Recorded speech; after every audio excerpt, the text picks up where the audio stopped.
दोस्तों, वीडियो शुरू होने से पहले मैं आपको बता दूं कि आज की ये एपिसोड बहुत ही ज्यादा अमेजिंग होने वाली है, क्योंकि आज हमें चैन साओ की जबरदस्त फाइट देखने को मिलेगी। तो वीडियो को पूरा एंड तक जरूर देखना। तो चलिए अब बिना किसी देरी के वीडियो को शुरू कर लेते हैं।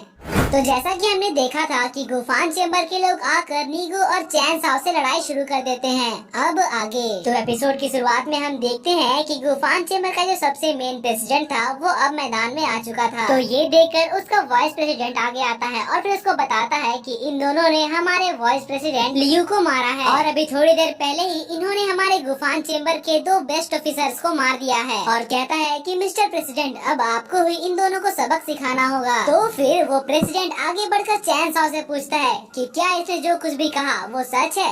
क्या तुमने ही हमारे मास्टर लियू और फिर हमारे 2 ऑफिसर्स को मारा है? जिसके जवाब में चैन साओ बड़े ही कैजुअली बोलता है कि हाँ, तुमने बिल्कुल सही कहा। अब ये देखकर वहाँ पर जितने भी लोग थे सब के सब हैरान हो गए थे, क्योंकि उसने गुफान चेंबर के मेन प्रेसिडेंट को ऐसा जवाब दिया जिसकी वजह से गुफान चेंबर के प्रेसिडेंट को बहुत ज्यादा एम्बेरसमेंट होती है। और वो कहता है, ऐसा लगता है कि तुम्हारे अंदर बहुत ही ज्यादा ओवर कॉन्फिडेंट है, चलो आज तुम्हें सबक सिखा ही देता हूँ। और ये कहकर वो चैन साओ के ऊपर हमला करने के लिए कूदता है। तो फिर अब चैन साओ कहने लगता है कि तुम तो खुद ही मरने के लिए उतारू हो रहे हो, बाद में मुझे मत ब्लेम करना। और ये कहते ही वो अपने विजुअल गेंजुत्सु से उस प्रेसिडेंट को ऊपर हवा में लटका देता है और उसके जो उनके 3 साथी थे उसको अपने तलवार के पावर स्लैश से मार देता है। चैन साओ के गेंजुत्सु अटैक की वजह से प्रेसिडेंट को बहुत ज्यादा पेन हो रहा था, जिस वजह से वो अपने 2 पैरों पर भी खड़ा नहीं हो पा रहा था। जिसके बाद हम देखते हैं कि चैन साओ नीगू से कहता है कि चलो भाई, अब जल्दी से अपना सोल स्नैचर फॉर्मेशन को एक्टिवेट करो और जो नीचे 3 पड़े हैं ना, उनकी सोल को एब्जॉर्ब कर लो। तो फिर नीगू उनके सोल को खींचने के साथ साथ उनके बॉडी में जितना भी एनर्जी था उन सब को एब्जॉर्ब कर लेता है, जिसकी वजह से उन तीनों का शरीर भी गायब हो गया था। ये सब देखकर उस प्रेसिडेंट को बहुत ज्यादा गुस्सा आता है। तो फिर वो ऊपर हवा में कूदकर नीगू के उस फॉर्मेशन को डीएक्टिवेट करके अपने तीनों साथियों को बचाने की कोशिश कर रहा था। और इसके लिए वो एक डिवाइन सर्कुलर पाथ फॉर्मेशन का इस्तेमाल करता है। उसके इस कोशिश को देखकर नीगू हंसने लगता है, क्योंकि उसे तो पता था कि उसके फॉर्मेशन को डिस्ट्रॉय करने का ताकत उसके अंदर नहीं है। और अब नीगू भी उस आदमी पर हमला करना शुरू कर देता है, जिसको रोकने के लिए वो प्रेसिडेंट एक बैरियर बनाता है, मगर इससे भी उसको बहुत ज्यादा प्रॉब्लम हो रहा था। तो फिर वो सोचता है कि क्यों ना मैं नीगू के फॉर्मेशन को अपने लाइट स्वॉर्ड से डिस्ट्रॉय कर दूं। लेकिन यहाँ पर वो देखता है कि उसका लाइट स्वॉर्ड उसके फॉर्मेशन को डिस्ट्रॉय तो नहीं कर पाता, मगर नीगू उसके लाइट स्वॉर्ड को ही अपने अंदर एब्जॉर्ब कर लेता है। जिसके बाद उस प्रेसिडेंट को खत्म करने के लिए नीगू उसके ऊपर डांसिंग डेथ फ्लैग का इस्तेमाल करता है, जिसकी वजह से उसकी सारी एनर्जी फ्लैग के अंदर एब्जॉर्ब हो गई थी और बचता है तो सिर्फ उस प्रेसिडेंट का स्टोरेज वाला रिंग। और फिर हम देखते हैं कि नीगू अपने फॉर्मेशन को बंद कर देता है और उस स्टोरेज वाले रिंग को लेकर चैन साओ को दे देता है। अब ये देखकर वहाँ पर सभी लोगों के होश उड़ गए थे, क्योंकि नीगू, जो कि चैन साओ का सिर्फ एक सर्वेंट है, उसने गुफान चेंबर के प्रेसिडेंट को चुटकियों में हरा दिया। जिसके बाद चैन साओ कहता है कि चलो अब जिसको भी मुझसे प्रॉब्लम था जल्दी से यहाँ ऊपर आओ और अपनी प्रॉब्लम सॉल्व करो, ताकि मैं यहाँ से जाकर अपना काम कर सकूं। लेकिन वहाँ पर किसी के भी मुंह से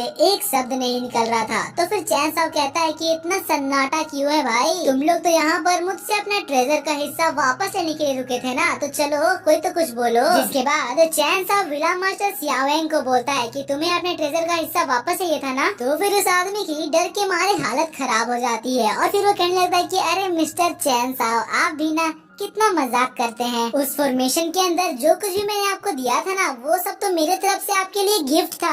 आप ऐसा क्यों सोच रहे हो कि आपने वो सब मुझसे जबरदस्ती ले लिया? उसकी इतनी चिकनी चुपड़ी बातें सुनकर चैन साओ और नीगू बहुत ज्यादा मजे ले रहे थे। और फिर हम देखते हैं कि चैन साओ ब्लैक ऑर्डर के प्रेसिडेंट को बोलता है कि ऐसा लग रहा है कि आपको मुझसे बहुत ज्यादा शिकायत है। अब ये सुनकर उसको और उसके साथी को बहुत ज्यादा डर लग जाता है, लेकिन फिर भी वो प्रेसिडेंट आगे बढ़कर कहता है कि हाँ, मुझे आपसे प्रॉब्लम है, क्योंकि आज यहाँ पर आपने गुफान चेंबर की इतने सारे लोगों को जान से मार दिया और ये बिल्कुल भी सही नहीं था। जिसके जवाब में चैन साओ कहता है कि मैंने तो बस उनको मारा जो लोग मुझे मारने आए थे, और तुम्हारी नजर में ये गलत है। तो मैं तुम्हें बता दूं कि तुम क्या सोचते हो क्या नहीं सोचते हो, उससे मुझे घंटा फर्क नहीं पड़ता। ये कहते ही चैन साओ एक एनर्जी वेव छोड़ता है, जिससे वहाँ पर सारे लोग डर जाते हैं और कहता है कि तुम तो ब्लैक ऑर्डर के प्रेसिडेंट हो ना, तो फिर मैं तुम्हें बता दूं कि उस फॉर्मेशन के अंदर मैंने प्रिंस जाओ और प्रेसिडेंट लियो को मारने के अलावा भी एक ब्लैक ऑर्डर के कीड़े को भी मारा था, जो कि मेरा पीछा करते हुए वहाँ तक पहुँच गया था। ये सुनकर उस प्रेसिडेंट को बहुत ज्यादा गुस्सा आता है, तो फिर चैन साओ उसको कहता है कि अगर तुम्हें उतना ही गुस्सा आ रहा है और तुम बदला लेना चाहते हो तो फिर एक मर्द की तरह अभी बदला लो, और अगर तुम्हारी डर के मारे हालत खराब हो रही है तो चुपचाप मेरे रास्ते से हटो और 9-2-11 हो जाओ। ये सुनकर उसे बहुत ज्यादा गुस्सा आता है, मगर डर के मारे उसकी बोलती बंद हो चुकी थी और वो कुछ भी कह नहीं पाता। लेकिन वो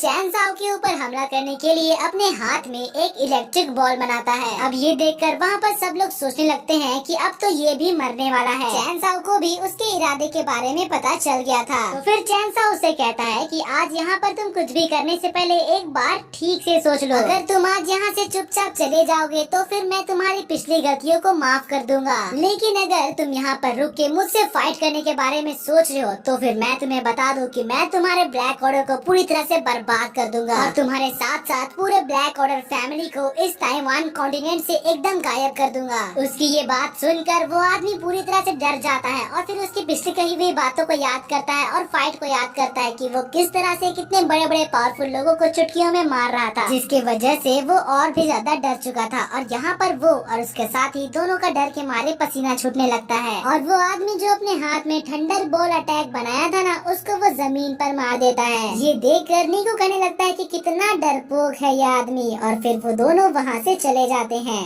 इसी के साथ आज का ये एपिसोड यहाँ खत्म होता है। अगर आपको मेरी एक्सप्लेनेशन और ये एपिसोड पसंद आया तो प्लीज वीडियो को लाइक कर दीजिएगा, और इसके अगले एपिसोड का ट्रेलर एक्सप्लेनेशन आज ही देखना चाहते हो तो मुझे कमेंट्स में जरूर बताना, और साथ ही चैनल को सब्सक्राइब करके बेल नोटिफिकेशन ऑन कर लीजिएगा ताकि जैसे ही अगली वीडियो आए तो आपको सबसे पहले पता चल जाए। तो मिलते हैं आपसे अगली वीडियो में, तब तक के लिए bye bye, be happy, be safe and thanks for watching.